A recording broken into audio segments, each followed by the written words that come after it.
Good morning. Thank you for joining this budget training focused on the City of San Jose's budget process. We're so happy to bring this training to you with the support of the Silicon Valley Community Foundation. If you attended yesterday's county training, welcome back. We're happy to see you again. My name is Yvonne Jimenez. My pronouns are she, her, and I'm SVCN's policy director. Before we get started, I just want to go over a couple housekeeping items. We welcome you to introduce yourself in the chat. We encourage you to share your name, organization, and role. Zoom, we have enabled closed captionings for this Zoom. You can find those by clicking on the CC at the bottom of your screen. We're also joined today by 2 ASL interpreters, so we'll be doing our best to be mindful of our talking speed. And we ask you to allow a brief pause at the end of your statements during the Q&A portion of this meeting. This training is also recorded and will be shared with all of our program registrants. If you have a question, please use the raise hand function or use the chat to submit your questions throughout the program. If we don't get to you during the presentation, we'll do our best to answer your questions during the Q&A and before the end of the webinar if time permits. Our Budget 101 today will be provided by Asn Ndiaye and Kyra Kazantzis.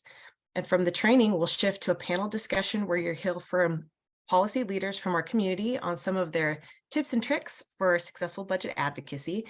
Then we'll wrap with Q&A and announcements.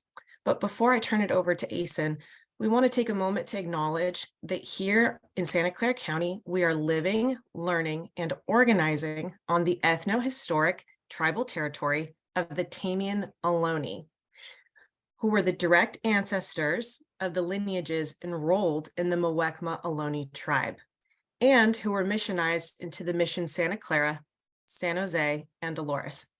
Together, let's commit to educating ourselves and advocating for Indigenous peoples and communities neglected and displaced by the U.S. government and other colonial powers around the world. We encourage you to learn more by engaging with the local Indigenous-led and serving nonprofits in your community. Thank you again, and over to you, Asn. Hi, folks. It's great to see. I just saw some names that I recognize just pop up over, and folks who are joining. For folks who were here yesterday, you're going to hear a little bit of repetition, but also I'm really glad to be joining you today to really talk about budget advocacy and budget equity in the city of San Jose. So some of you know me from my previous roles, either as the Partnership for the Base Futures Fellow at the city or at Working Partnerships. For those of you who I don't know, it's really great to meet you today. I'm going to go over the agenda really quickly, and then we're going to jump right in since we're probably pretty short on time. So I'm going to give some really general background information about what budgeting is, some of the basics around the types of revenues and expenditures that the city of San Jose typically has on a given year, and then talk about more specifically what's happening in the city of San Jose currently. After that, I'm going to talk about some of the tips and strategies and tools that you can use to help move the needle towards greater equity and greater investments in your program priorities. So just some really quick general background about budgets and public budgets. At its most basic, a budget is a financial plan. It estimates the revenues and expenditures for a public entity. That typically takes place across a budget year, which is also known as a fiscal year, which in the city of San Jose begins July 1st and it ends on June 30th. But in kind of a larger sense, budgets are really moral documents. They're a reflection of what an entity or a society cares about, what it is willing to invest in, and then in the reverse, what it is unwilling to invest in. It's really dependent on local conditions, but also on local politics, demographics, and histories. Budgets are really the way that political entities determine how to allocate resources and determine what matters currently and also in the future. Budgets, I'm going to say this a lot. I remember, I think I said it 4 or 5 times yesterday. Budgets are living documents. They're also predictive documents. They try to look into the future, and they do change throughout the year with changing economic conditions and with changing assumptions. And then finally, especially for advocates, racial, economic, and geographic equity are at the core of public budget advocacy, but that is not always centered by either budget officials. In the case of the City of San Jose, elected officials, mayors, and city managers. So for some reason, I use this image all the time, which is basically, the idea of like a stretched dollar, right? And the reason is essentially because it's a really good representation of what budget planners face every single year. Every single year, essentially, a group of advocates, elected officials, department heads, employees, or newly elected mayors are all asking for different priorities and different things to focus on, right? That they want to invest in, maintain funding for current needs, or to invest in long delayed needs. So all of these are sort of things that are pulling at essentially the same amount of money. There are also constraints on the amount of money that is actually available, hence the sort of this stretch dollar. The constraints are, of course, financial, but there are a lot of regulatory constraints about what the city can actually do with the dollars that it's raised and its ability to use money that it raises in the future. There's also the legacy of previous commitments that the city has made that it must pay for, and that also creates a constraint on the ability to invest in new priorities. This is especially true for the city of San Jose, because for San Jose, even though there have been a lot of changes, especially with what happened with the COVID crisis, but San Jose is still dealing with the legacy of the pension reforms and the Great Recession that happened from 2008 through about 2014, from the beginning of the pension reform process all the way to the passage of Measure B. And I can talk a little bit more about sort of what exactly happened in that era and why it creates such a constraint and a legacy in the city of San Jose. So I don't know if folks can really sort of really look into kind of this chart. For folks who were here yesterday, the chart was a lot simpler, right? And that's because the city of San Jose actually depends on a lot of different sources of funding in order to be able to fund itself. And I should say too that this chart here really shows the operating budget, which is separate from the capital budget. And the capital budget is a budget that nearly always raises its own money through different taxes and sources, and is mostly directly invested in capital improvement projects. The things you can probably think about, roads, those sorts of things. And so when you're thinking about budget advocacy, most of the time what you're talking about is the operating budget, which is what we're going to be talking about primarily today. So the bulk of the funding for the general fund on a normal year, and by the way, this is a chart that shows a abnormal year, and I'll talk about why. In a normal year, most of the funding comes from sales taxes or property taxes. Both of those are constrained by a series of propositions over the last 40 years that have limited the amount of revenue that could be raised from those taxes. An example, and then there's also a lot of different sort of specific tiny pots and slices of revenue and money that come in through special funds. So you can think about, for example, the transit occupancy tax, right? The hotel tax, essentially, that helps fund operations at the SJ Convention Center. You can think about things like 2020 Measure E, which was a real estate transfer tax to fund affordable housing. And each one of these smaller slices of revenue come in and help fund specific programs, but they do have regulatory constraints on them. And again, for those of you who were here yesterday, you can really see just how different the revenue structure is between the city and the county. There's also this kind of issue around this long-term structural issue for San Jose. And you'll hear a lot of city officials talk about this almost ad nauseum. About how San Jose is essentially a bedroom community for Silicon Valley. It is the only major city though sometimes I quibble with that. It is the only major city in the United States that has more residents than employed workers. That generally means, because of the way in which local governments are able to actually raise money, that San Jose is at a real disadvantage in the amount of revenue that it can raise from business taxes.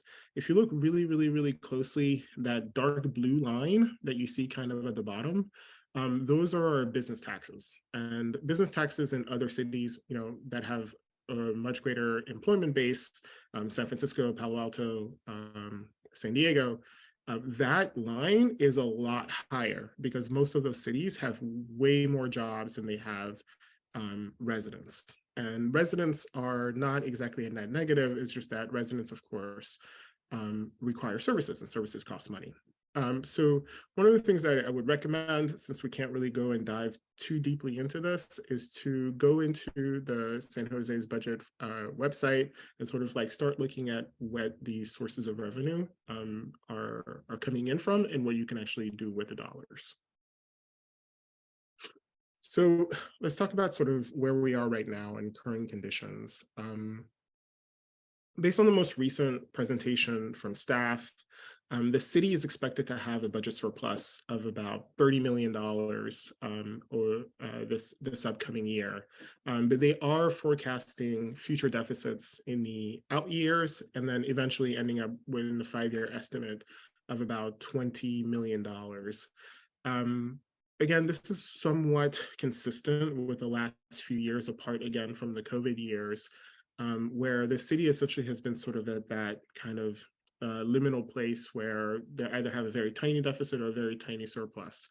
What was different, and part of the reason why there was a third large slice on that revenue portion, is that the city received significant funding from the American Rescue Plan, and that led to a positive balance at the end of the year, which was rolled over to this current year. And that ended up being something that allowed for the city to be able to do a little bit more around COVID recovery and other sort of COVID recovery system, programs.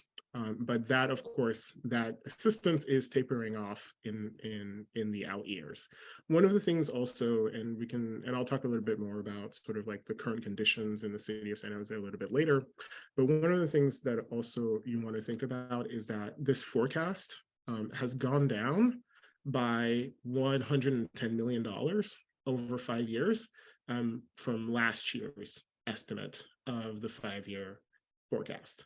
So one of the things that you always want to think about, and I'll talk a little bit more about this later, is the kind of the changing conditions and how significant those changing conditions can happen year to year.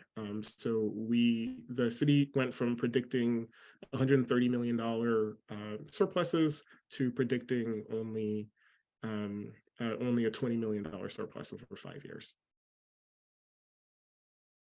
Let's talk about expenditures.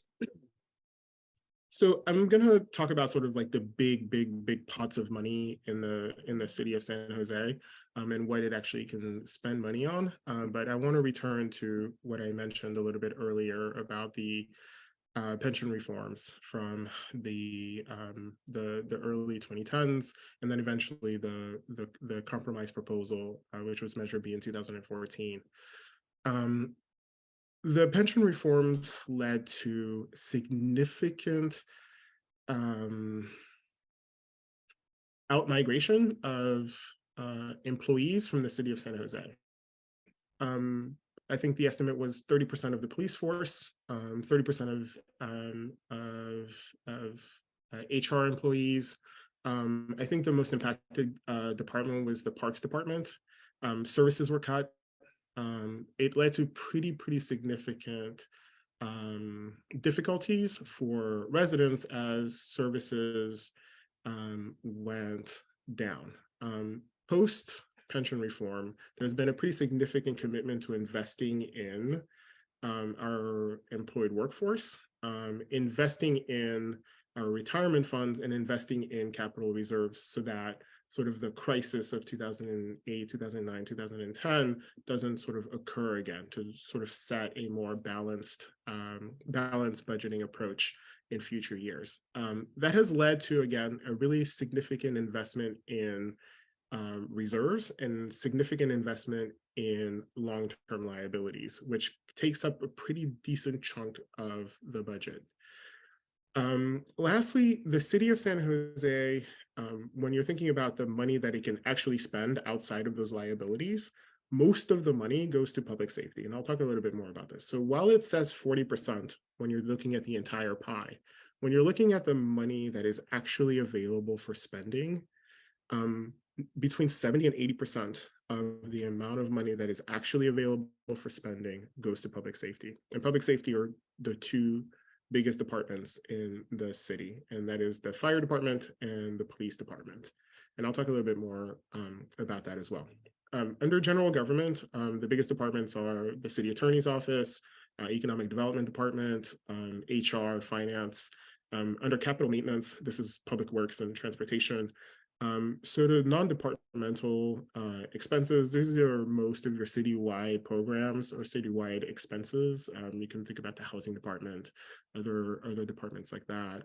Reserves, of course, are those that are encumbered, like I just mentioned, about pension planning, those that are earmarked for specific programs, and then finally contingency, which is more of a rainy day fund. Going back to public safety, on an annual basis, currently, the city of San Jose spends $500 million a year on its police force. There have been proposals to increase that number. That is not including about $100 million in capital investment for police facilities as well. So overall, out of the annual city budget that the city is able to actually spend on an annual basis, about half of the money goes to supporting our police force. Kyra, I don't know if you wanted to chime in here.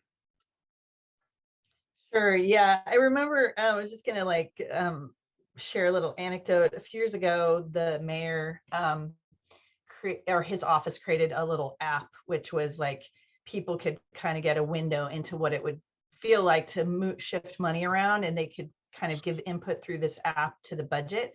So it had, different chunks of money. And the first time I used it, I don't know why I was surprised, but I was surprised to learn that I could only move small amounts of money around unless I was going to go after the public safety budget. The public safety budget, it's massive. And really, to do anything really big, you'd really have to cut into that. So it's just kind of illuminating just to realize like what the priorities are for City of San Jose compared to like a county budget.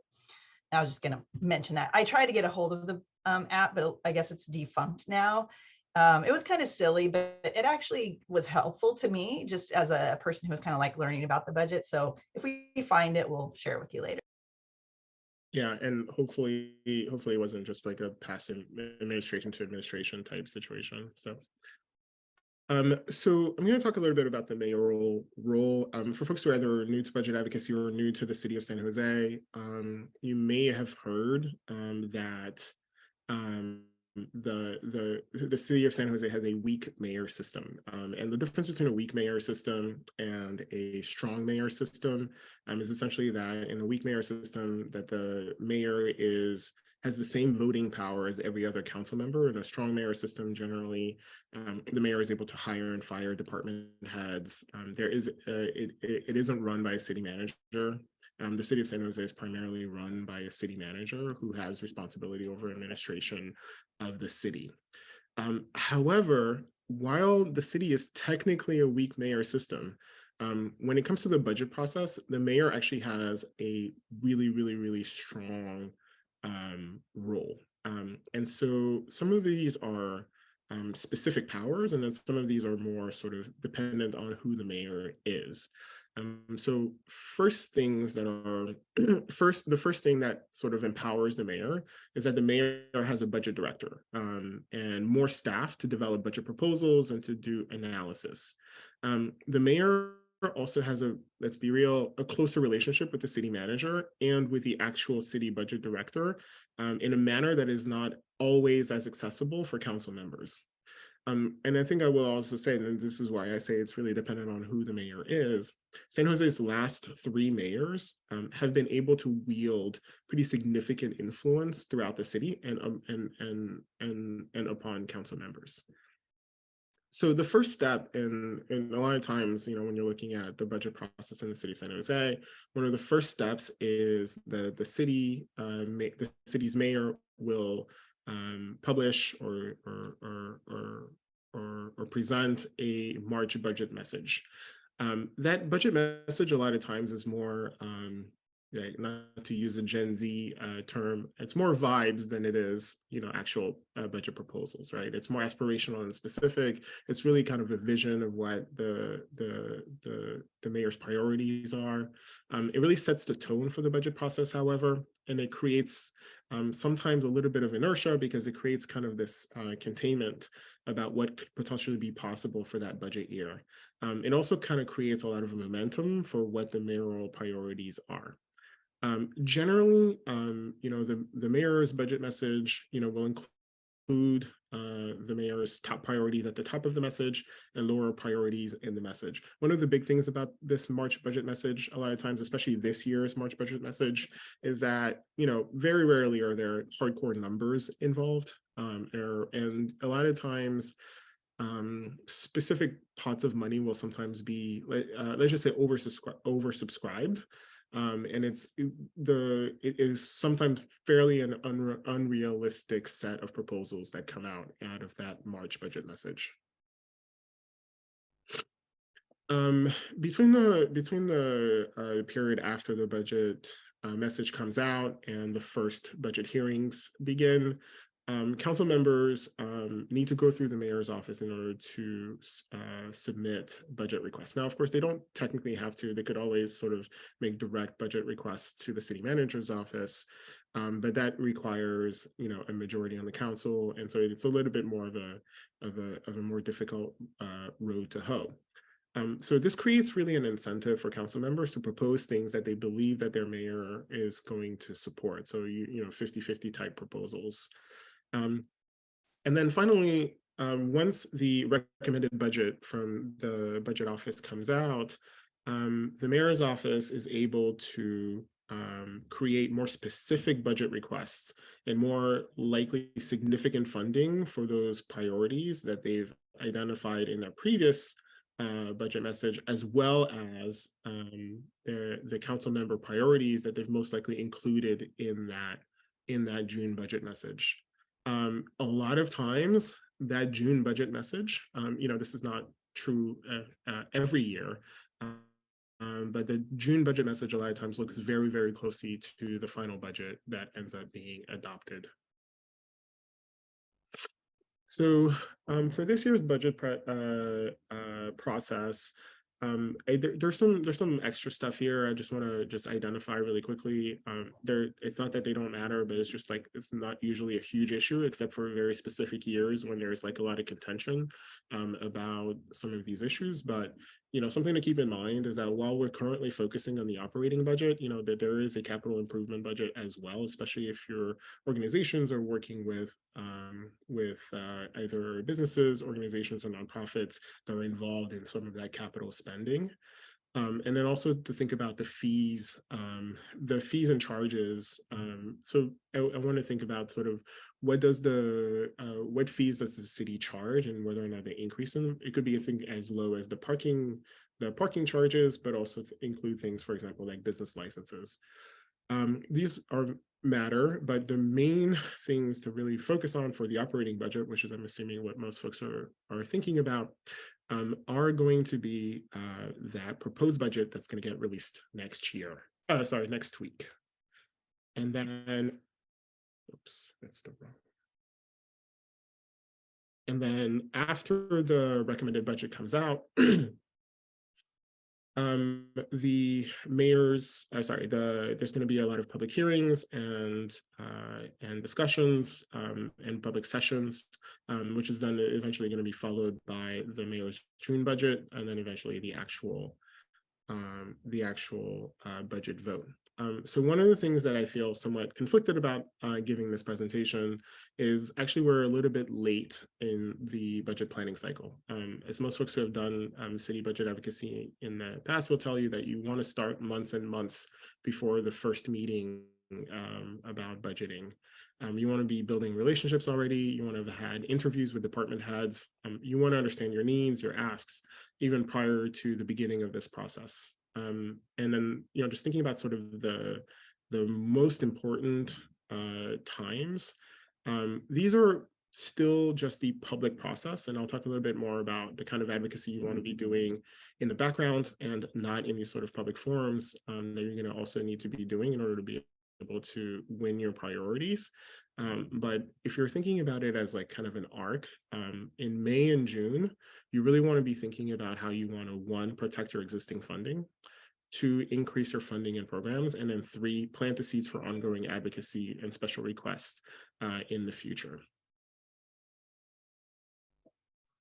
Oh, hey, Asn, can I say one real quick thing on advocacy at this point in the process? It is late, but it's certainly not unheard of for community groups and nonprofit organizations to get late-breaking budget inclusion.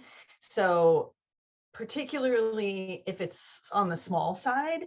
So, if it's like $100,000, $50,000, $25,000. So it's like on the small-ish side, or even smaller, you might be able to, especially if you had a relationship with a council office or the mayor's office, get that included in either a council budget document that goes to the mayor or in the mayor's June message. So I wouldn't, people might be annoyed also that you're coming this late, but you'll have to make that assessment about whether it's worth that annoyance to try to get the money this year instead of leading up to next year, but it's not unheard of. Yeah, absolutely. I think there's always time and also opportunities for engagement. I'm not going to spend too much time on this slide. For most of the folks who are familiar with the city of San Jose, you're probably familiar with kind of the issues that are currently happening in the city. As far as the economic outlook, as you could tell from the pretty decreased revenue predictions, a lot of concerns about sort of the local tax base, a lot of concerns about economic conditions in the future, interest rates, inflationary pressures, so on and so on. Kind of the main issues that folks are really focused on currently, and the budget staff is identifying as constraints potentially in the future on public spending, are potential risks to sales tax revenue. I think there was a pretty significant amount of sort of return to shops, and no question about whether or not inflationary pressures are going to lead to decreased spending.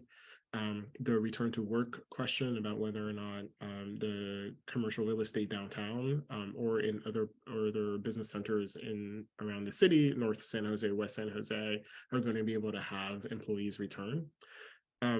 The sort of tapering off of real estate development and sales, which a lot of, for example, Measure E require that Measure E depends on, for example. Increased community needs, again, as economic conditions potentially worsen, and then changes in investment from the tech sector primarily, and then of course sort of a sense of urgency around addressing our public safety and homelessness issues. We also had a new mayor elected and take office in January, and that mayor has put together transition committees to sort of focus on these areas as well.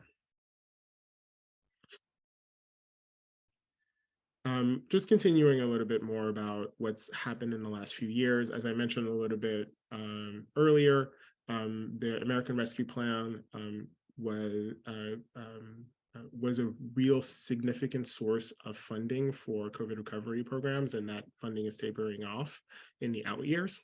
There's been a little bit of a sales tax rebound, but again, I think there's some concern about whether or not that is going to continue. Transfer tax revenue, again, with sales tapering off, that potentially becoming an issue. And then the big thing that I definitely want to emphasize of these last 2 points.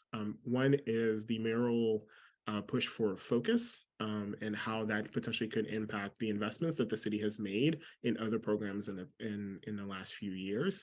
And then lastly, how the 2024 electoral cycle, both presidential and city, is going to impact potentially the incentives around budget priorities. Mayor's budget message. So if folks are familiar with a little bit of the mayor's budget message, I'm going to go ahead and sort of give you kind of a sort of short analysis, basically, of what was contained in it. The first thing was I focused on staff hiring and retention. San Jose has one of the largest vacancy rates honestly in the state of California. And both the employee groups and department heads want to start filling these vacancies. And this is actually something that the mayor's office has at least indicated that they're planning on focusing on as well. The second one is increasing community safety. I think is mostly just a euphemism to address what has been cited as concerns around crime and public safety. Reducing unsheltered homelessness. Again, that word unsheltered is very specific. The city has actually done, I think, a commendable and remarkable job around addressing homelessness, especially since the passage of 2016 Measure A. However, because of the economic crisis and COVID and the COVID-19 crisis, there has been kind of an increase in more visible unsheltered homelessness. And so there's been a lot of proposals around specific things like rapid rehousing, Project Home Key, and transitional communities, or clearing out encampments. And then finally, there's this idea around beautify San Jose, cleaning up our neighborhoods, which would sort of address kind of the dumping that happens in our city. And then finally, essentially cutting fees and creating more incentives for investments in jobs and housing, but primarily trying to reduce the cost for the construction of housing, as well as incentives for businesses to move to the city of San Jose. So that is sort of what has been presented. What I will say about these sort of focus priorities is that, especially for increasing community safety, for reducing unsheltered homelessness, and for attracting investment in jobs and housing, I think there is both a positive and a not so positive case for both of them. The city, especially in 2020, made a lot of commitments to the idea of reimagining public safety. This current approach to increasing community safety primarily relies on older patterns of community safety that emphasize policing. Secondly, reducing unsheltered homelessness, while very, very important, must center the civil rights of our unsheltered neighbors, as well as making sure that there are pathways to permanent supportive housing and eventually affordable housing for all members of our community, while at the same time making sure that we're protecting the funding for affordable housing programs, especially thinking about Measure E, which was primarily a program that was set to help fund our affordable housing shortage. And then finally, for attracting investments in jobs and housing, cutting fees and doing giveaways to large corporations do not help stabilize our city's budget and actually defunds some of the priorities that we've invested in the past. So City Council obviously also had a lot of priorities that they submitted through a series of memos. I'm going to go through them really quickly. So there was a lot of broad support for continuing support for existing programs. There was an emphasis on protecting funds for affordable housing programs, primarily from Councilmember Ortiz, continued investment in libraries and parks from Councilmember Cohen. I think most council members also supported investing in youth programs and violence prevention. There was also an emphasis around maintaining recovery and racial equity policies.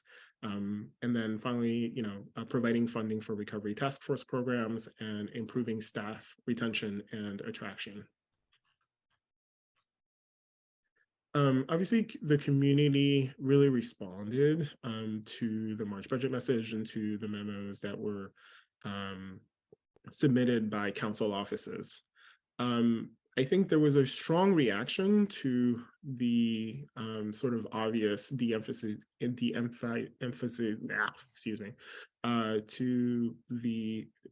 deprioritization of prior commitments to racial and economic equity, to the criminalization of homelessness potentially as part of this priority of reducing unsheltered homelessness. And then there's a very, very, very strong support for protecting Measure E and in its original intentions, which were to help fund the construction of new affordable housing, to invest in the preservation of housing throughout the city as well.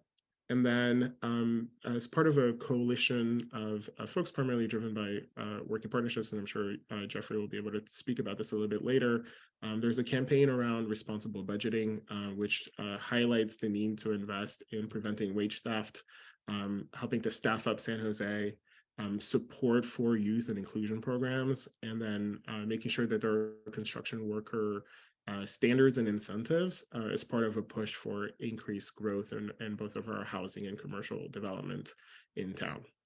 A huge amount of support, especially from mobile home park residents, for greater protections for mobile home parks. The recovery task force and investment in actually what the recovery task force came up with. For some reason, because of what happened yesterday, I just have this sense really that the city loves to vote for strategies and not for policies. And so one of the things that we really need to really emphasize here is the actual funding for the priorities that the recovery task force came up with. Reimagining public safety, again, I talked about that a little bit earlier, and then the real coalition budget priorities. And Kyra, I don't know if you want to jump in here. Yeah, sure. I think Alan is going to share a link to our letter, the Real Coalition letter. I think there were maybe 4 or 5 letters that the Real Coalition sent to the City of San Jose, council and mayor around budget. And without going into it in detail, I just want to just highlight a couple of the priorities. One is we did have an issue with the transparency of the process this year with a new mayor and a kind of new process. It kind of a lot of stuff happened behind closed doors. We also did advocate for strong staffing for racial equity work within the City of San Jose. So making sure that the Office of Racial Equity and how it is showing up in different places in the city, those positions are staffed. We also, like you said, Asn, we asked for funding for the Recovery Task Force proposals. We had advocated for the existence of the Recovery Task Force. It was 55 something community members working really hard over a year to make proposals that were very equity focused. And so those deserve to be funded. I think last year there was a funding of $2 million, which is honestly pretty paltry.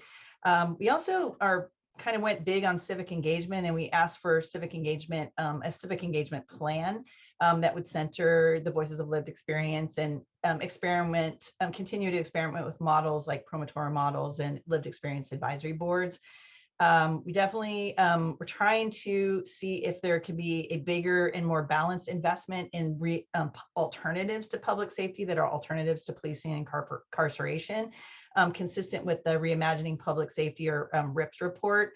And then we had a really specific proposal around that was, if everybody, people who were here yesterday, we heard Elisa talk about the trust program. Well, there's kind of a parallel program in some ways that is around interpersonal violence or domestic violence.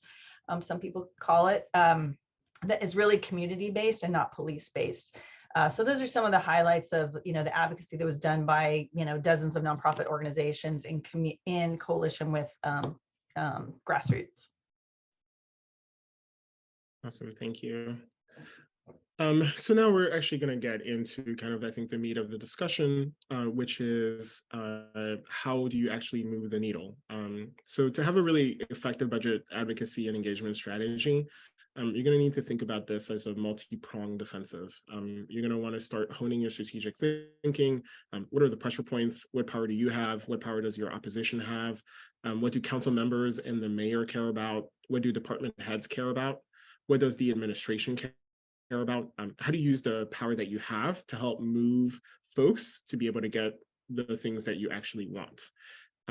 You obviously going to need to get engaged in a lot of research, start creating a narrative about your asks.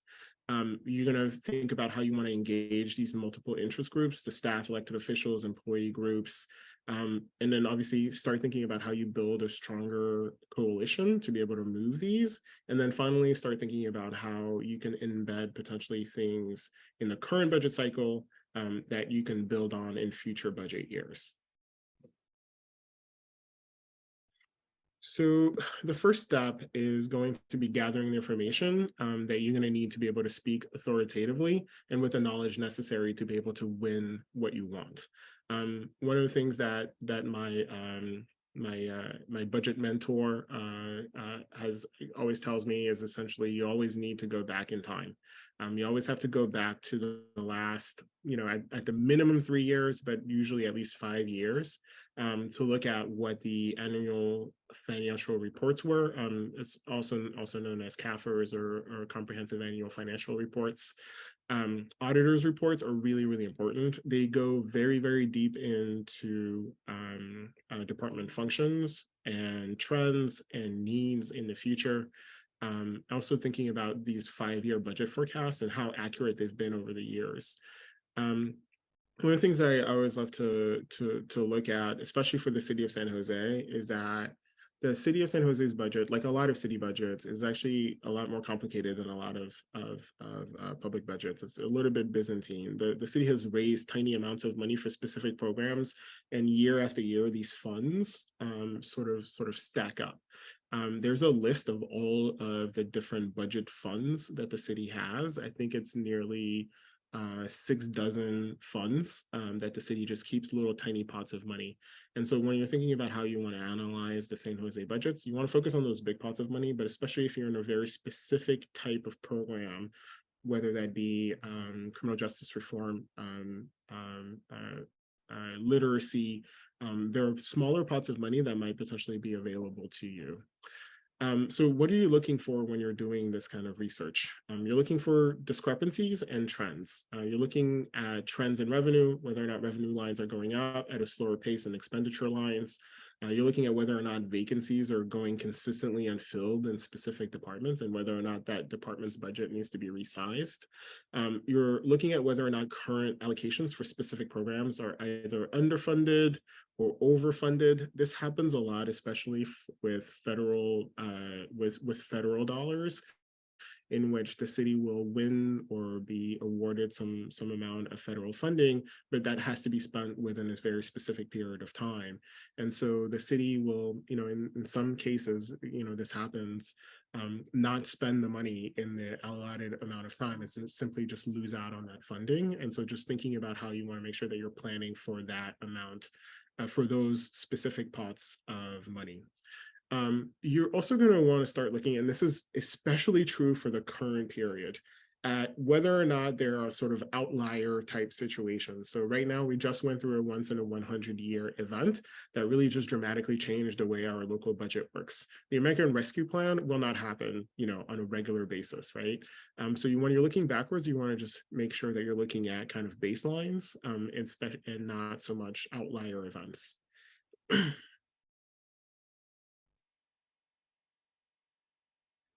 With this research, what you really want to do is start developing a narrative about what that budget document actually says, getting yourself together to start building a narrative around what your priorities and your equity, what your priorities are around equity, around priorities around equity and around investments, you want to start really looking at, and this is one of my favorite things to do really, is to show not just the impact of the investment, but also the impact of the disinvestment with as much as possible measurable outcomes in the future.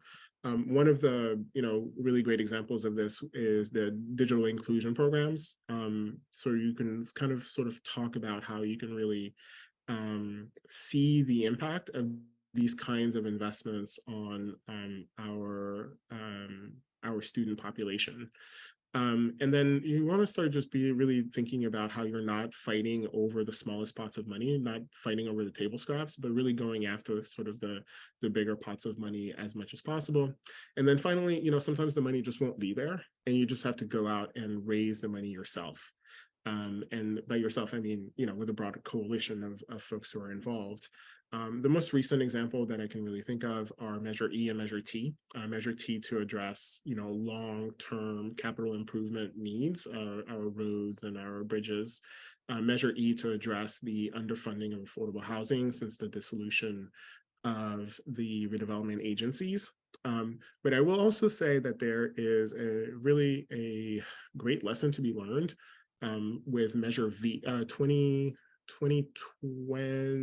2018 Measure V, which is a $450 million bond that did not get the required 2/3 percentage because it was set up as a special tax, and the special tax requires 2/3 majority. Measure E was set up as a general tax, which only required 50 plus 1 in order to pass. So when you're thinking about how you want to raise that, when you want to raise revenue by going to voters, just be thinking about what you think can actually get 2/3 versus what can get 50%. All right, so for coalition building, once you have all the information that you need to start thinking about how you're going to build a coalition that's going to be able to win the things that you want. Some of these coalitions are, natural. All of the organizations are recipients of housing funds or economic development grants. But to really bring to bear the power of advocacy, there needs to be a focus on cross-sectoral alliances, places where there's an overlap of both interest and impact. So things like, for example, city workers in the housing department that are working with housers to raise revenue to move a project forward. Things like working with environmental sector workers combined with employee groups representing park employees to help support a greater investment in our city parks.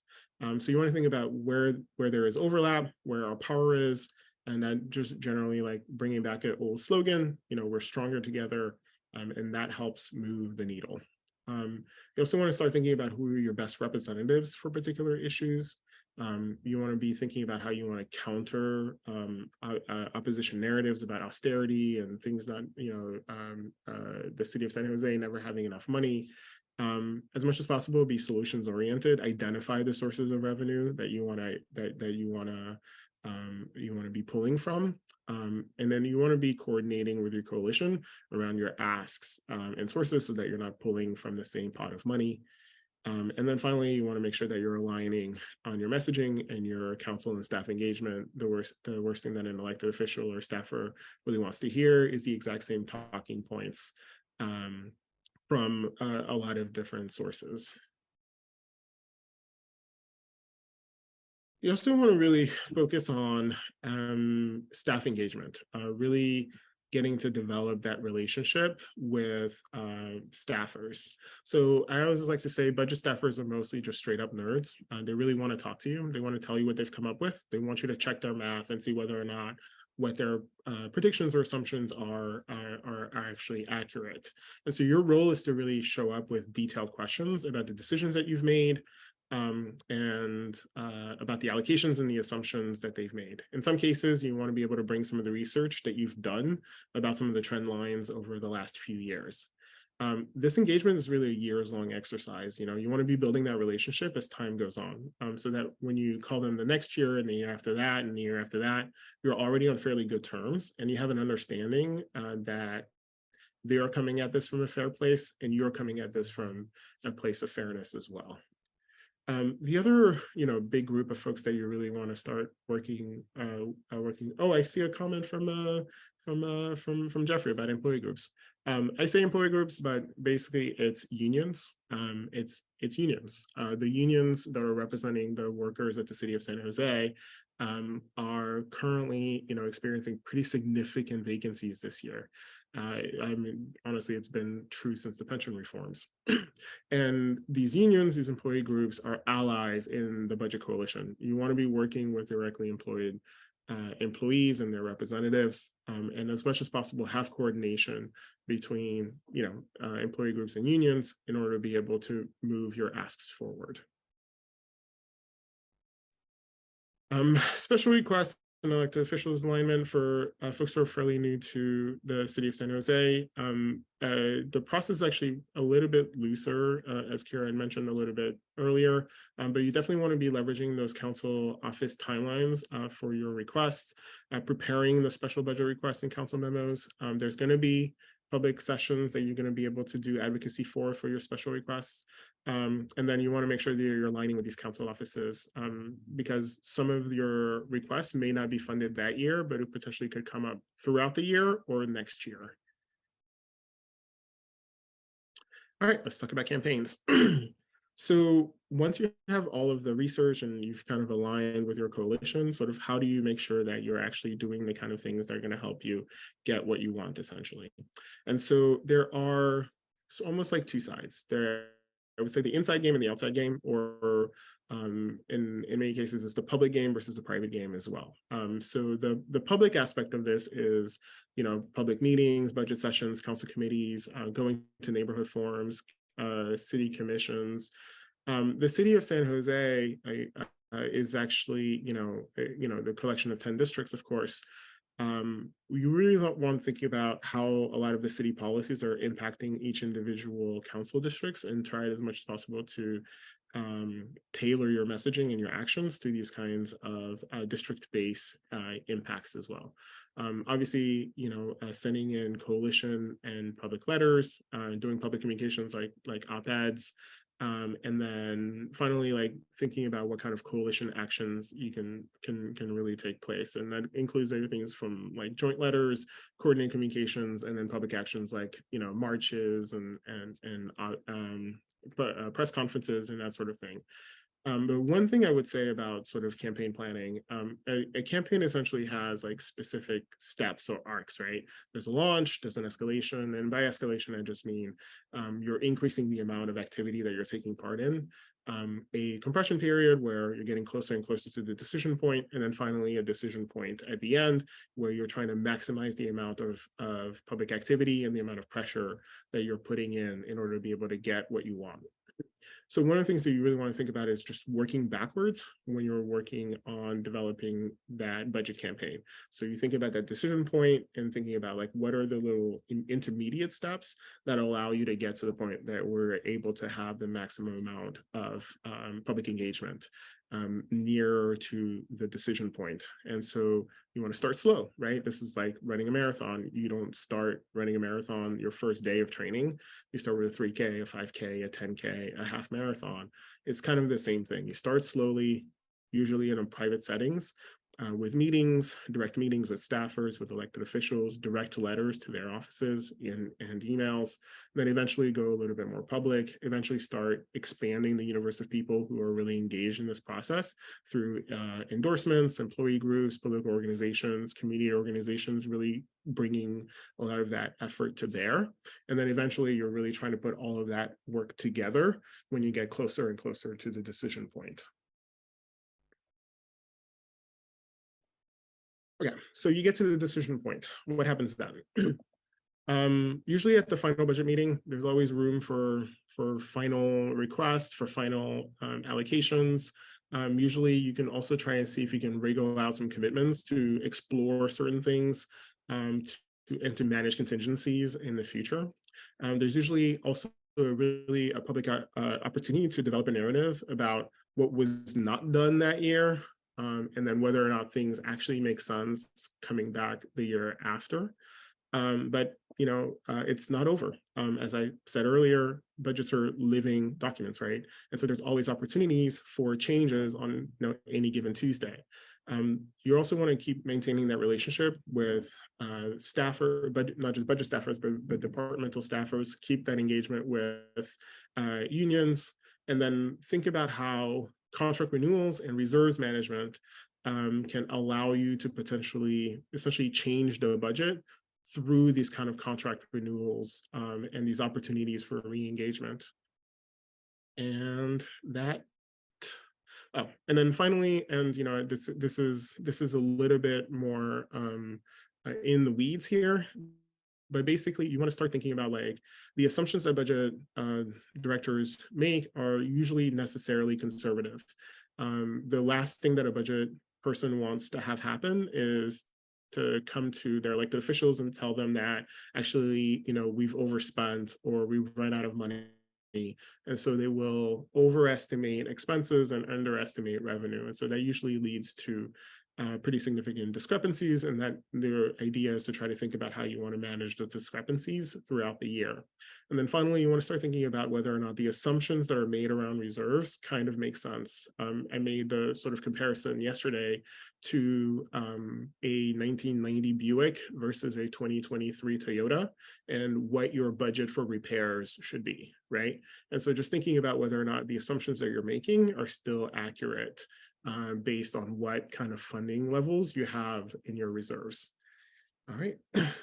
I believe there's also one more thing, and this is actually not currently a huge part of the budget, but San Jose has been experimenting with participatory budgeting in the last few years, usually a fairly small amount, mostly district driven.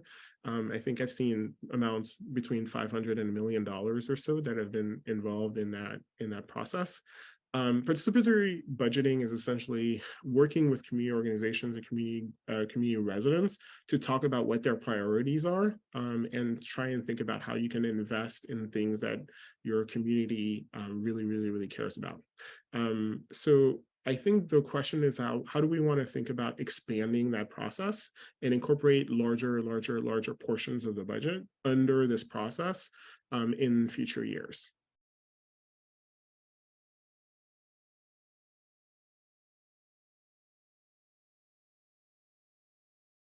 All right, and before we go to panelists, the only thing is I just want to say thank you so much for having me. I actually wanted to say this yesterday. Like, I love the city of San Jose. Like, I personally like absolutely love this city.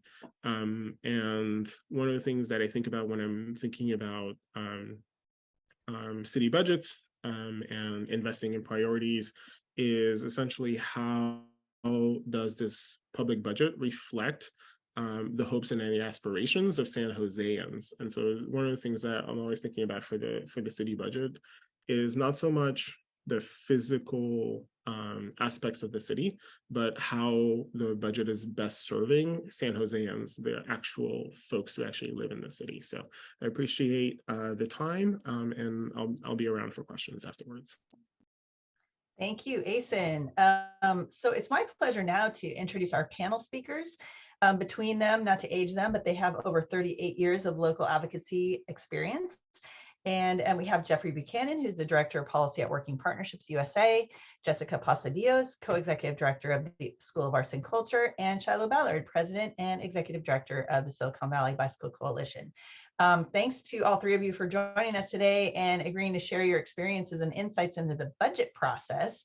Actually, before I launch into the questions, you all heard Asn's presentation. I'm wondering, was anything coming up for you? And I know each of you are like brave enough to just volunteer to answer questions, so I'm not going to call on people. So if you want to just popcorn yourselves, anything that you heard that you just thought, oh, I want to correct that or illuminate something of that, and then after that, I have some questions for y'all. I hate to add to everyone's homework, but you know, there's also in the city of San Jose, they have one additional document that's really helpful, I think, for folks to dig into. Beyond the CAFR, there's also an annual report that looks at, you know, individual pieces of the budget in terms of funds and services and what services were done over a given year. what was expended, what money was left over.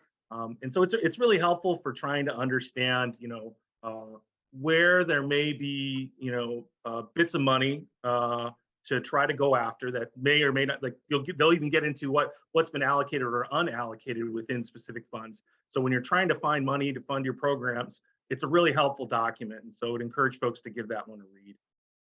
Yeah, I agree. I think that's a super useful document for budget purposes and also just understanding the city, like what it does. Anybody else? All right, let's jump into questions. So Shiloh, let me start with you. You've got a need you want to fill, and you've listened to community and you've got an idea. Where do you start and when do you start with your advocacy work and your planning? Great. Thanks, Kyra, and thanks for inviting me to be on this panel. I just joined, so I didn't have the benefit of hearing Asn's presentation. But that said, the context I'm going to use is what we at the Silicon Valley Bicycle Coalition have termed our San Jose budget campaign, a very creative name for an initiative we're working on this year. And we started a year ago, basically in the last budget cycle.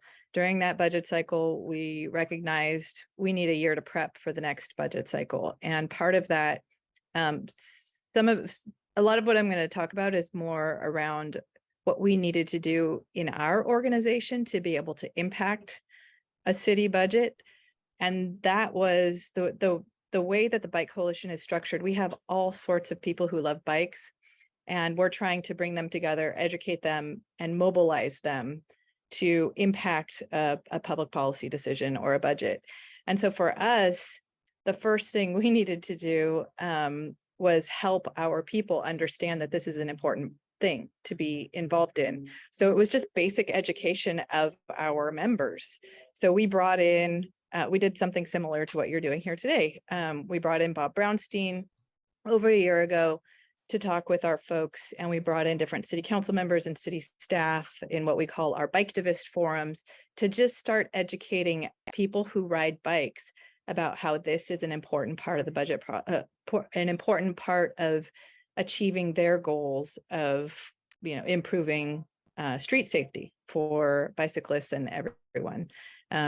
So I'll stop there. I don't want to take up too much time, but for us, it was starting a year in advance of the budget process and starting by helping our people that we were going to be relying on to be a part of this and impacting the process, just helping them understand how to do that.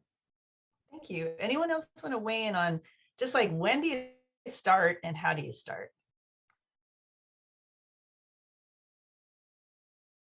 Okay, I have another specific question.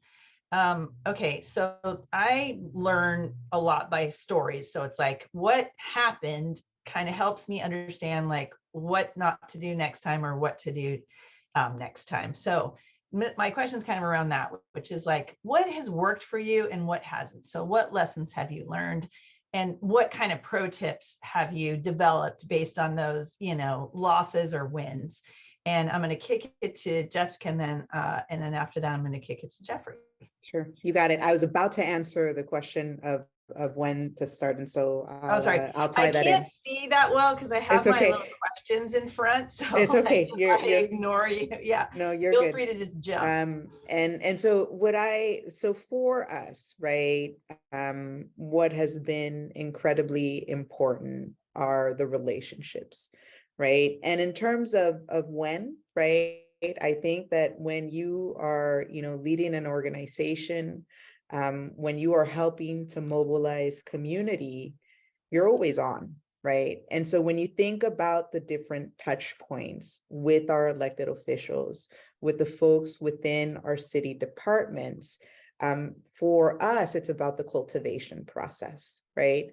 And then I think, to Shiloh's point, I think the education, right, of members of community and of staff in terms of how you approach, whether it is to advocate for a policy or, to advocate for resources through the budgeting process, there is a lot of education that it's always good to have, because if you're going to break rules, you need to know what the rules are, right? Now, in terms of the lessons learned, right? What I will say for our organization, so we are the School of Arts and Culture at the Mexican Heritage Plaza. In addition to, we are part of the Si Se Puede Collective, and with the collective and also as an individual organization, we have advocated for resources through the budget process. And, you know, reputation matters, right? And I'm going to speak specifically to the city of San Jose. So we are the permanent operators of the Mexican Heritage Plaza. But before us, it was the Mexican Heritage Corporation, right?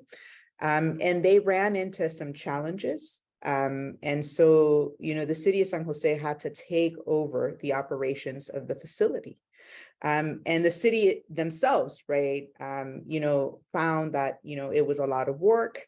And so they thought, like, what are we going to do, right? And so the School of Arts and Culture was founded and we became the permanent operators. And I think Tamara Alvarado, my predecessor, in addition to Vanessa Shi, who is a co-executive director here at the school, longest serving employee, in addition to Chris Esparza, who at the time ran our events department. And what they did for this cultural facility, for this community is, and for the city of San Jose, is they were able to demonstrate that we could run a viable business model, right? Where we weren't having to go back to the city and asking them to bail us out. And so, you know, we've been able to build a good reputation, right? In addition to the work that we did during the pandemic. And so when we approached them for $1 million in order to take the property across the street from La Plaza off the market, part of that was there was a relationship that already existed with the city of San Jose, and particularly with the Office of Cultural Affairs and the Office of Economic Development. In addition, our team had strong relationships with our council members, in addition to the mayor. And we had a product that for them was visionary. We think it's visionary, and we put that in front of them. And for us, the timing, clearly you want to get ahead of that. This is also a project that has been shopped around in different sectors, right? Which I think also, when you go and advocate for resources and for specific funding, I think it's incredibly important to have the buy-in of different groups. And so that's the work that we did, and it worked for us. Yeah, Jeffrey. Yeah, I would say learned. Lessons learned. I want to hear. Yeah, I want to hear about your battle scars. Battle scars, gosh, yeah. So I think, you know, in a lot of ways, budget advocacy is like any other kind of advocacy, right? You need to, you know, think about who, in terms of elected officials or policymakers, can make the decision. Like, what kind of scenarios can you envision being successful, and then work backwards from that. What's the coalition that you need to kind of, you know, borrow and trade power amongst folks that you think can come together to get something done. And I think we've seen through a couple rounds of kind of building coalitions around the budget and trying to move budget agendas on, like, you know, multi-issue agendas between community and labor groups. You know, it's tough because it's like any other advocacy issue, except for it has this very prescriptive timeline. And there's, I think for some people, there's kind of a little bit of a mystery around how it comes together. And so, you know, I think the thing that I've found most challenging is trying to bring people together and then figure out how do you balance the want to be really collaborative in developing budget proposals and, like, having buy-in from your broad members of your coalition, and just the challenge of also at the same time needing to have people who are going to be propositional, that can get to really specific ideas, because in budget, you know, you have to start with something that's rather specific if you're going to be successful. You know, just suggesting a process or something, hey, let's address this issue, you're going to run into challenges, because people that can define very specifically what they need, you know, have in their mind at least a rough idea of what that would cost and how that fits into, you know, what the city is or isn't doing already, you're going to be most successful with that. And so, you know, because of the timing issues, because of the kind of the quote unquote mystery around some aspects of the budget. I've seen, run into timing challenges of not getting to the level of specificity within a coalition to meet the needs of when you need to get out in front. That kind of advocacy that needs to happen before the March message. Because really, and I think Asn made this point, what's in the March message, while that is a visionary document, it's much harder after that point to try to fight for dollars. Because after that point, the March message comes out, the city administration, looks at the actual dollars and cents and figures out how to try to make as much of that happen as possible. So after that point, a lot of dollars and cents have been spoken for. And it's a lot easier to grab money than to steal somebody else's lunch. And so I think just the learnings that I've had, start early and also be willing to think of budget advocacy as a multi-year campaign. If you come up with an objective and you organize around it, you get people excited about it, don't win it this year, because budgets are constantly in this kind of living document setting, as Asn pointed to, be ready to kind of build upon that in the next year. And sometimes the timing is just, it doesn't work. We've had, efforts where we tried to build, multi-issue campaigns, and, the coalition, we just didn't make the decisions in a timely enough fashion, and things kind of fizzled out. And, maybe we were fighting for smaller things where we did have definitive needs spelled out, and things like, hey, we needed a couple more bodies in the Office of Quality Assurance and software to be able to deal with wage theft more expediently.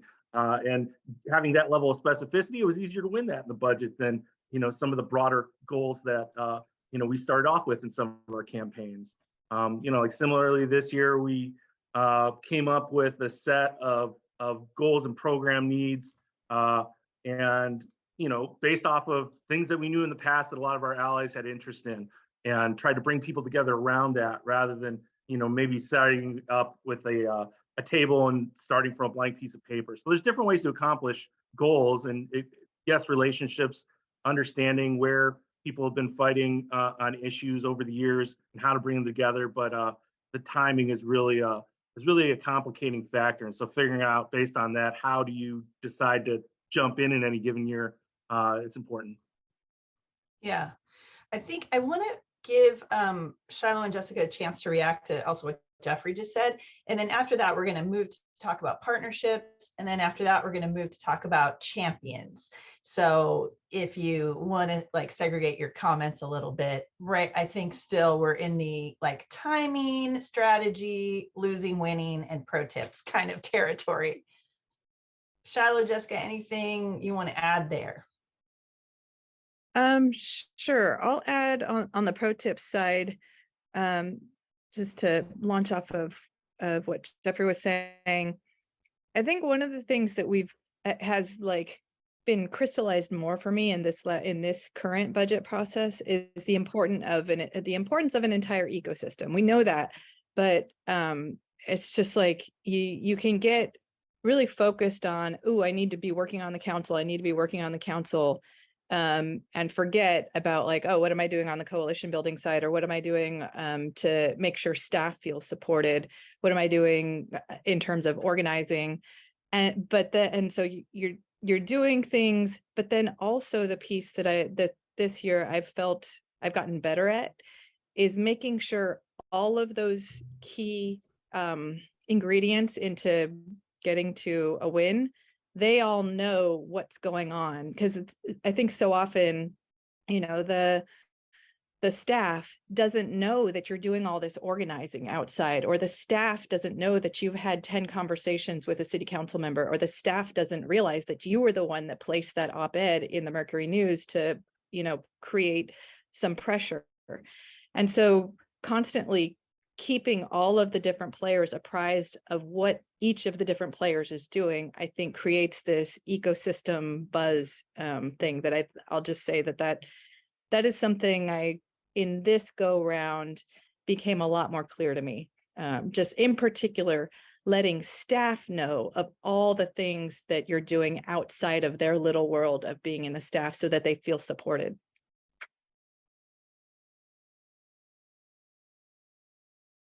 I think the other thing I'll add is you want to make the job as easy as you can for the staffers, right? So if you can help them with the work in order to put something in front where they don't have to tear it apart, that helps. And then the other thing I'll add in just hearing the conversation, I think it's also important to know when to agitate, right? Like there are times where agitation is not going to get you the win based on, who you're having the conversations with, right? And it's also knowing who to put in front of them. And then there are times where it's important to agitate, and it's important for folks to know that you're the one agitating, just as it's important for, sometimes the strategy is you've got to agitate, but it can't be put on your back, right? They can't know that you were the one who did it. And so I think that when you think about the inside outside game, when you think, and I'm thinking about both policy and I think, also budget line items, there's a strategy there. And I think it very much depends on, the context and just where people are at. Yeah, thank you. So our audience today is kind of mixed. There's some folks who are in a space of 101. So they're kind of like, they've never jumped into budget advocacy or even maybe advocacy. And there's some folks who are kind of like more in your, arena where they've like, done some advocacy work, or maybe they've like done full campaigns and just want to understand more.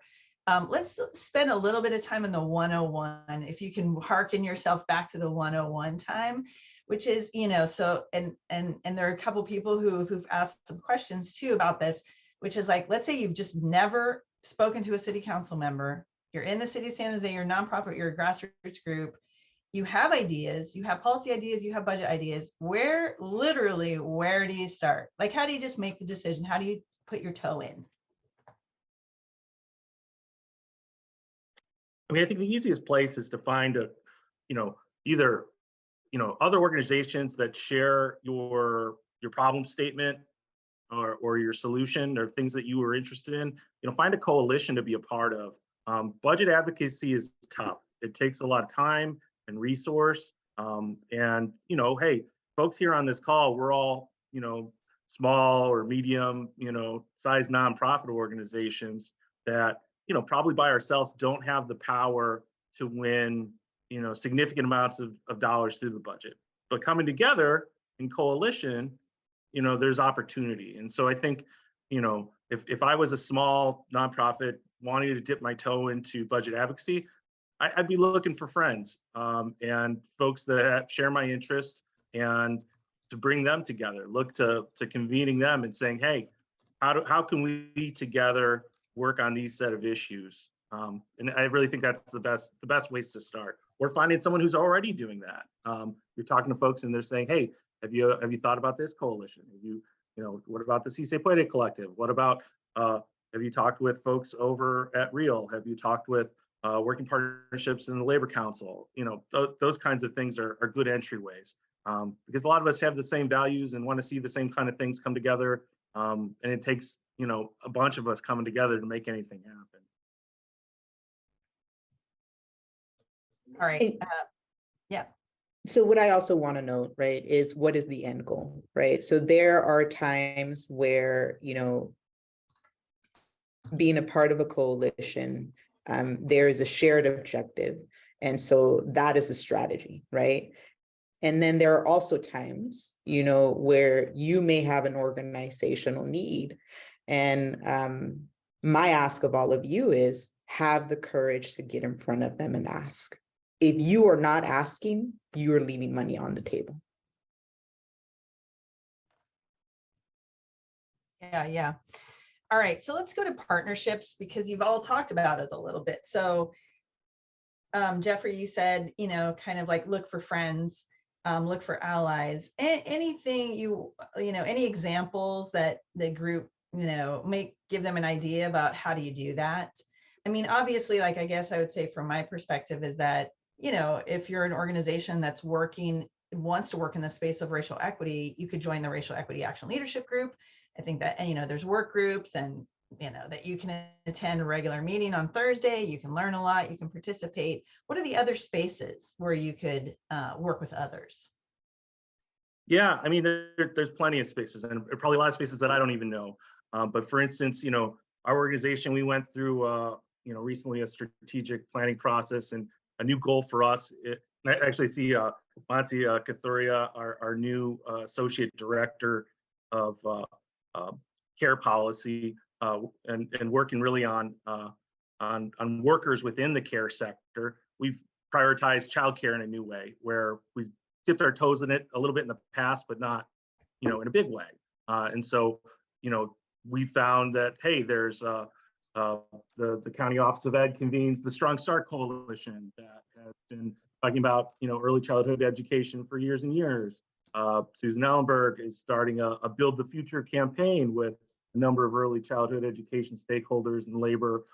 That's a new space that's opened up for advocacy around, the county budget and perhaps even the city budget. So, it's always good to start to talk with peers and see if, hey, can we work together, or is there somewhere that I should be, meetings I should be attending and joining to look at, advancing this joint goal. And so, a lot of us, I think, probably bemoan the number of spaces that we participate in terms of coalitions for those of us who are doing advocacy full time. But there's still a lot of power in that work.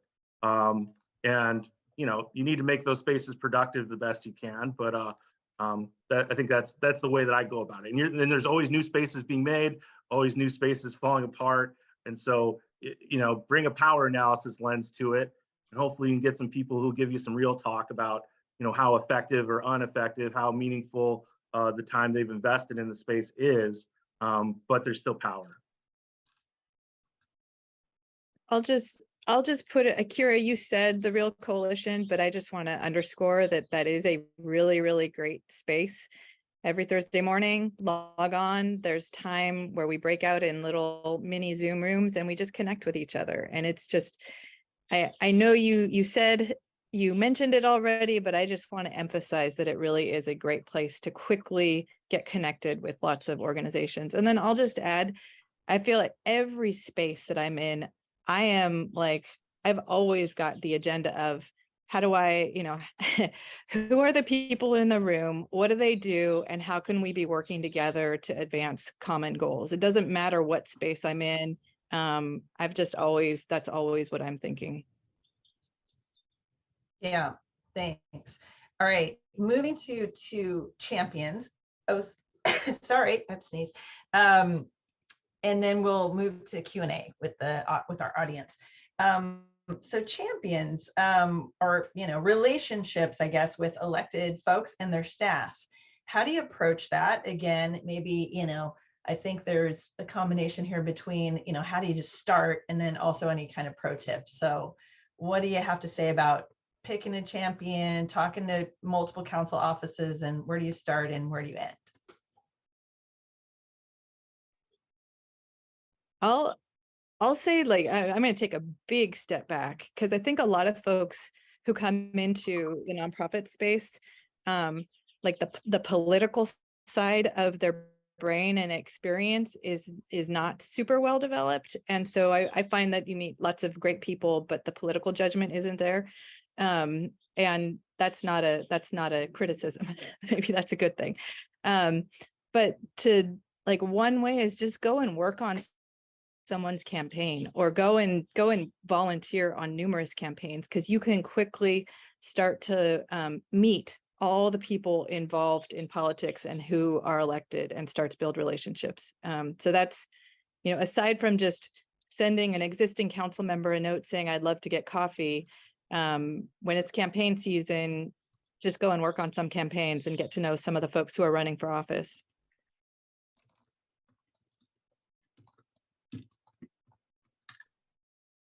Yeah. Well, sorry, go ahead. Yeah, I just want to say for nonprofit folks, if you have questions about kind of like the boundaries between, advocacy, lobbying, and then political work, and like how to protect those and like the pros and cons, SVCN is going to be doing this advocacy series in the next year. And one of the topics is this, one of the workshops will be this. And also you can always call us and ask us so that you don't, break the law. Jeffrey. Yeah, please don't break the law. Please don't break.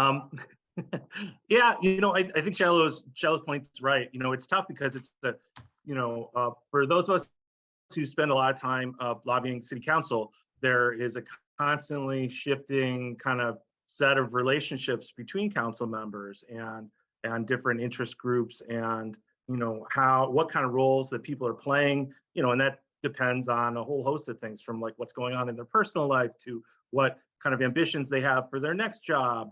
What are they running for re-election again? All these things that kind of come into play. And so I think trying to find people in coalition spaces that are a little bit more up on kind of some of that information, and trying to work collaboratively to find a champion. Because in a champion, you want to find somebody you trust that is going to be real with you. They're not going to screw you over. They're gonna be real and try to and you trust that they're going to want to prioritize what you're working on. You want to find someone who's smart and detail oriented, that's not going to cut corners, do things late, miss opportunities, and someone that can build coalition, that either has a set of council allies that they can bring votes with them from the beginning, or that has the ability to navigate building that coalition, in coordination with your outside game work. It's tough to find all that all the time. I'll say that, but that's your best hope. And you also, I forget if Jason talked about this in the presentation, but San Jose has this kind of some might say kind of peculiar aspect to our policymaking, where they get into very specific what they call Brown Act groups. So no more than 5 council members can have a discussion about a policy topic, because of this state law called the Brown Act. This only applies to to local jurisdictions. It doesn't apply to the state. And so very early on in the budget process, people will make decisions about who is talking to who about the budget. And so having a champion who is in a Brown Act with the mayor, a lot of times that's going to be really helpful, because they have more of an opportunity to wheel and deal with the mayor and get your issues into, say, the March budget message or the June message. But there may be some cases where it's questionable, does the mayor have 6 votes for his vision of the budget? And you may want to find someone outside of the mayor's Brown Act. So all these kind of strategic decisions come into play. And it's tough, for someone who doesn't follow this stuff day in and day out to understand all of it. You probably will understand who gets your issue and who do you trust, but some of the other things you may need to gather some information from other trusted sources. Yeah, more thoughts on champions.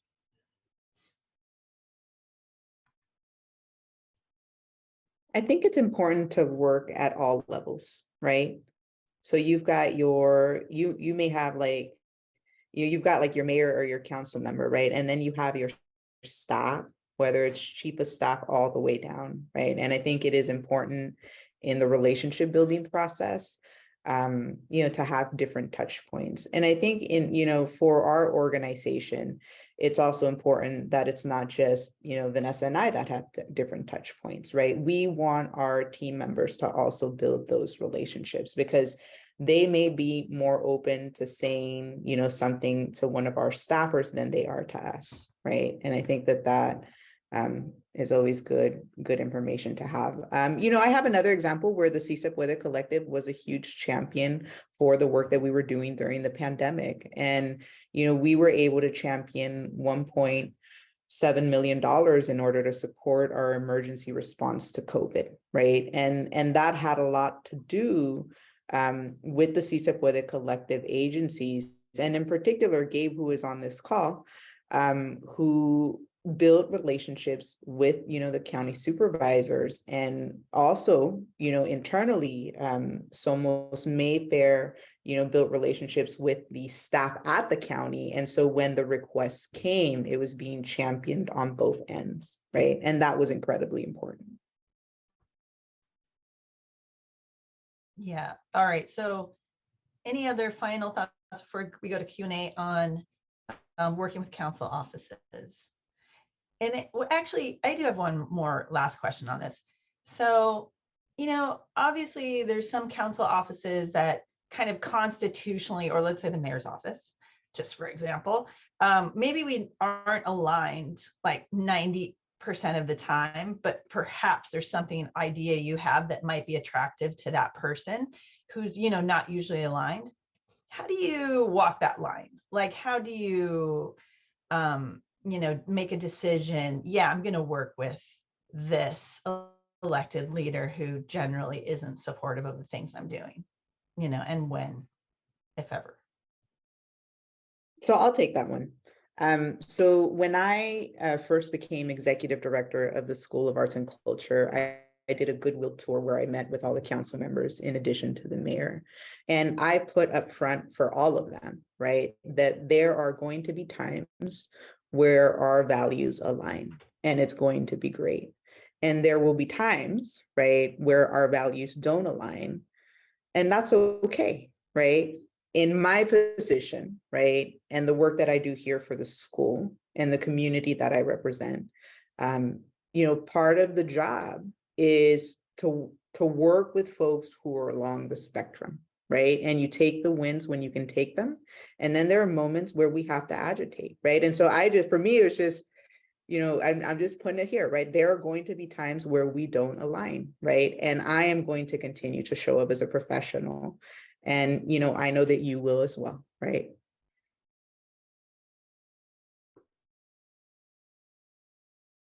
Shiloh, Jeffrey, anything last on that?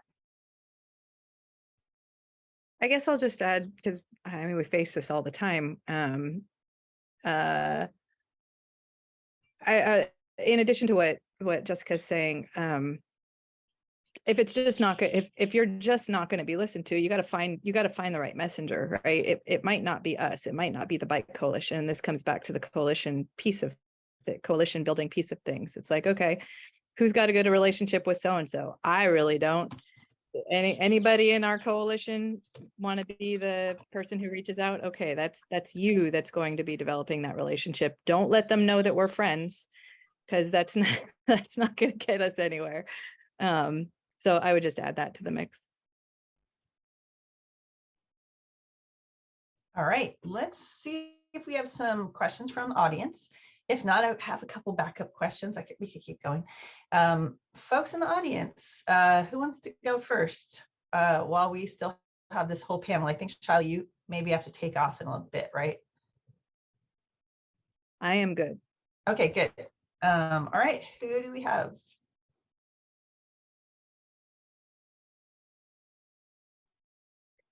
Not seeing any hands at the moment, Kyra. Okay.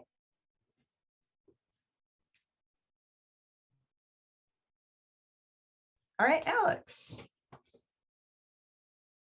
Hey, I was wondering if we could kick it back to Asn and talk more about some of the structural elements of the budget. Yeah, what's your question? Just something I sort of talked about a little bit in the chat function.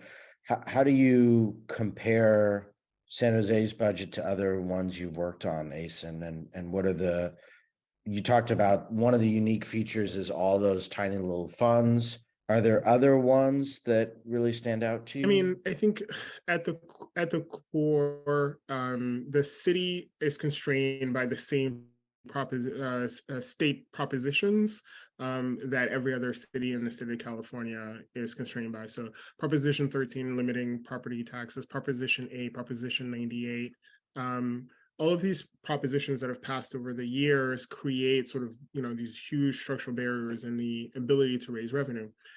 However, what really, really makes San Jose stand out is that it simply does not have the business base to help support the services that it needs to it needs to fund.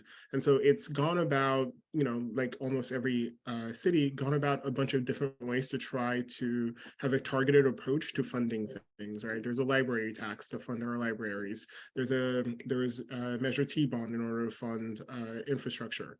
Some of the cities that you're probably thinking about as far as like the best comparisons that I've seen are Oakland, San Diego, and Fresno, who have had a slightly similar patterns, but San Diego is in a much better place financially as far as jobs are concerned. Places that I've had who generally just don't have this issue is Los Angeles and San Francisco, especially because San Francisco is a a combined city county government as well.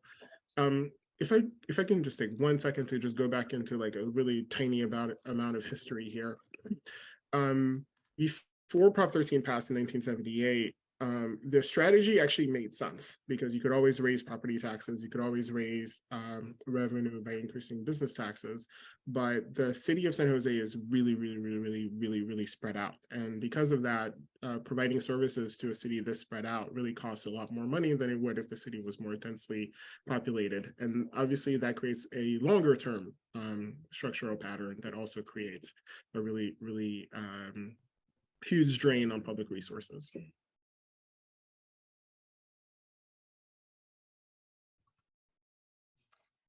Alex, you have any follow-up there, or are you good? That was helpful. Thanks, Asn. All right, any other audience questions?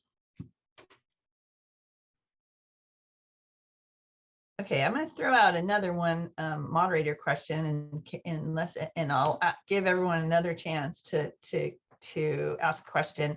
So just Asn kind of gave some of the landscape, like the current landscape, and wondering, are there any current issues or trends that kind of impact the budget this year or the politics this year that you want to just make sure everybody understands, that you want to highlight or call attention to?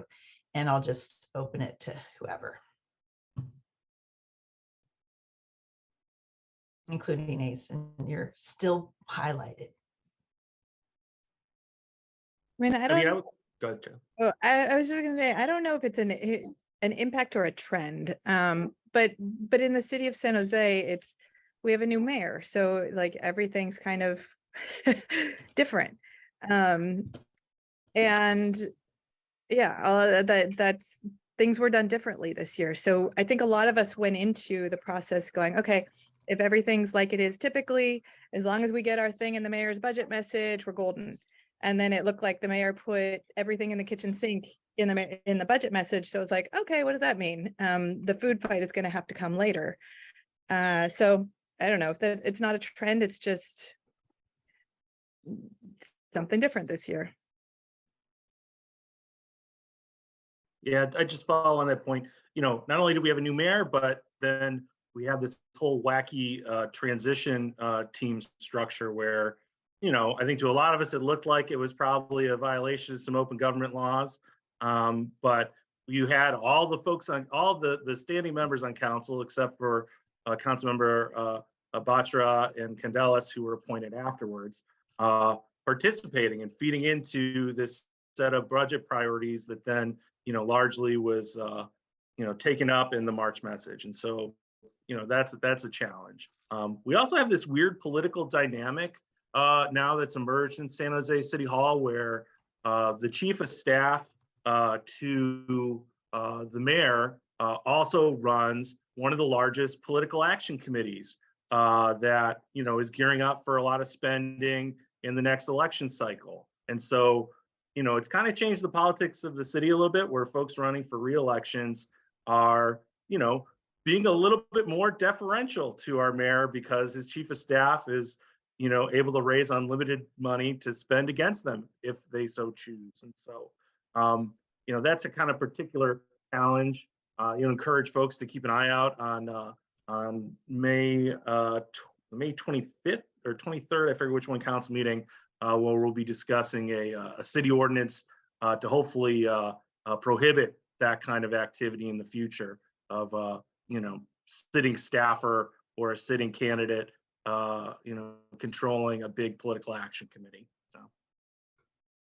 Well, that'll be fun. Okay, so I'm going to switch over to an audience question. Lisa Wallstrom, what is your question? Thank you for taking my question. I'm curious about any opinions that you have on trying to get a competitive grant award from last year transitioned to a budget item for next year. So this was an award that is the process is not being offered again this year. And so we have a proven record with our program delivery. And I just wanted to get thoughts on trying to get that transition to a budget item for next year. Was that with ARP money? I'm sorry, with what money? With American Rescue Plan money? No, it was not. It was, no. Yeah, what was the source? It was PRNS, I believe. Yeah, I think it was ARP money. Oh, okay. If it was for food, was it for food? Yes, Yeah. yes, we're at home. Yeah, it was probably federal rescue, ARP money, or the other Recovery Act or whatever. I forget what the other one before that was called, which is temporary money. And so this is a huge challenge. The city is basically saying it's out of the food business. The county just issued an RFP for food. So it's kind of like migrating over to the county, but in a much smaller scale. If you haven't seen that county RFP, send an email to us, because you should have gotten notice if you're a food provider. This is rough, because this was $200 million that went to the city of San Jose that was one-time money, and it's all gone. So or almost all gone. So it's going to be it's an uphill battle, and particularly for food, because the city had very little history of providing food for the community. That said, there are food providers who are continuing to just push with the city, because most big cities do have a human service priority, and oftentimes it involves food. So I think I'll just this shouldn't go outside of this room, but I would think that David Cohen might be an ally. So it might be someone you want to meet with, and you can also call me about that. Okay, so essentially what you're saying, Kyra, is then whatever was in the city fund last year is migrated to county, and yeah, we are on that one, but not to expect from both. It's the money didn't migrate to the county, just the sense of responsibility. Because this is super specific for food, actually. Okay. But during the pandemic, when the county was responding to the health disaster, it made a deal with the city that the city would take responsibility for food, because there was the thought that the food need would be highly elevated to the point of maybe crisis proportions, and it was basically, which is why Jessica's organization got into that business as well, and many of us did in some way or another. So the eventually the city kind of tired of that, and also because the money is going to dry up, that the county finally kind of acknowledged pretty recently that there's still an elevated food need, and we're going to probably have to do something as the social services or the safety network for the county. It's a tricky. Happy to talk to you about that, because super specific situation with food that is very, very unique budget wise. Great, thank you. I appreciate that. Sure. Any other audience members with questions?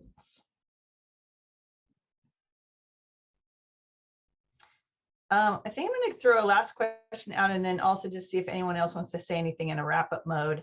The last question I have is really about these. So Asn alluded to participatory budgeting, and certainly equity-centered approaches. We talked about this yesterday too, just kind of equity lens, racial equity lens. Is there anything you want to say about what you're seeing in terms of trends in that arena? Things that maybe there are advocacy approaches around participatory budgeting, and kind of more seats at the table in terms of budgeting that are specific to city and maybe different from county.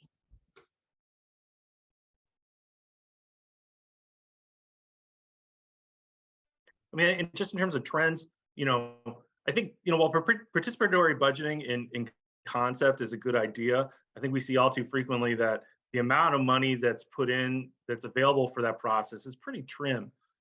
So I've been impressed lately that I've seen a number of funders putting resources into how to help coalitions build infrastructure to do budget work, to leverage like the big federal money's coming down, from ARPA to the CHIPS Act to the Infrastructure Act, and helping, community-based organizations to be able to work together to leverage some of these, big opportunities. This idea of how can you spend, hundreds of thousands of dollars, perhaps, to spend millions or even billions of dollars. And so, I like that trend, to be honest. Like, participatory budgeting is exciting, but building power and infrastructure to be able to challenge for dollars, in an ongoing basis, I mean, that's really exciting to me, particularly for investing in organizations led by people of color, working in communities of color, and trying to address all the racial justice issues that are embedded in, not just our budgeting, but all the rest of our policy infrastructure. Any last thoughts, Shiloh, Jessica? Well, not specific to that question that you just threw out, but if you want some wrap-up thoughts, is that, yeah, okay. We didn't really touch on this, and it's not really a wrap-up thought. It's just something I wanted to throw in there, or maybe you could call it a wrap-up thought. But in this with the City of San Jose, this last process, some of us were on the transition committees, and I thought that they served as a really good reminder for me that this stuff, like, you can't wait for it to happen. You got to figure out, just like all of us are here on this call doing, you want something to happen, you got to figure out how to make it happen. So I say that because I walked into this transition committee and I was one of, 15 to 20 people, and maybe 3 of the people on the transition committee I could call allies, and I knew. And so I knew that I was in trouble in terms of being able to advance an agenda. And I knew it wasn't going to happen in that transition committee if I didn't work outside of that transition committee to be building relationships, figuring out, talking with staff, doing a bunch of things outside of that transition committee. So what the point that I'm trying to make is, like, there's the formal process where things happen, there's formal meetings, but there's so much work, and this is what we've been talking about, like, there's so much, most of it happens outside of them. So don't walk into a transition committee and just expect that your great idea is going to be taken up and advanced to the next level. There's all this stuff that has to happen outside of those meetings, and it's a lot of work to do. And then to add to that, it's the relationships, right? And I think that, it was said here, right? I think Shiloh said it, right? Knowing who to put in front of the person who is going to be making that decision. All right. We are 1 minute away from wrapping up. Any 1 minute thought? Okay, cool. Thanks to our panelists for sharing your experiences with us. This is all the time we have today for Q&A. So I want to thank all of you. I want to thank Asn as well. Thanks to our ASL interpreters. And I'm going to kick it over to Yvonne.